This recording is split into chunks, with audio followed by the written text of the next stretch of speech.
Nauwi sa trahedya ang pagdalo ng isang lalaki sa isang party sa Maynila.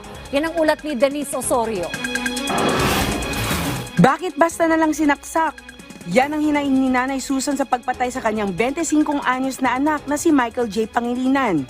Oktubre 1, mag-alas 5 ng madaling araw nang saksakin umano sa dibdib si Michael sa tapat ng isang bar sa Tondo, Maynila. Nagpaalam umano si Michael na pupunta sa get-together ng dating katrabaho pero nauwi sa awayan sa isang bar hanggang sa saksakan.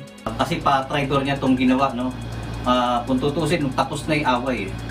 Walang ano-ano, bigla niya lang inundayan ng saksak. Depensa ng 22 anyos na sospek, hindi siya kasama sa alitan sa bar. Pinagtanggol lang raw niya ang kapatid niyang binugbog at nawalan ng malay.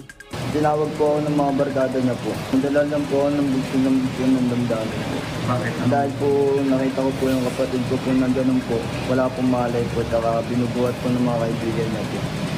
Nakakarap po ako napatugod pero di ko po ginusin na ganun po mangyayari po na mawawala po ng buhay yung inunoo po.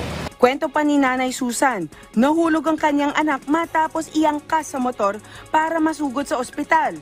Pero sa takot raw ng kaibigan, iniwan ang kanyang dugo ang anak sa kalsada. Sabi po daw na anak ko doon sa nag-angkas sa kanya, pare hindi ko na kaya, nahihirapan na akong huminga. Pinasibat po niya yung motor na sa mabilis para madala po siya sa ospital.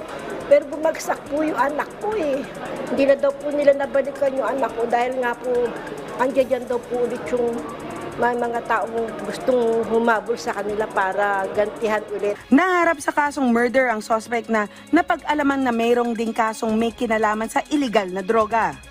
Denise Osorio, para sa Pambansang TV, sa Bagong Pilipinas.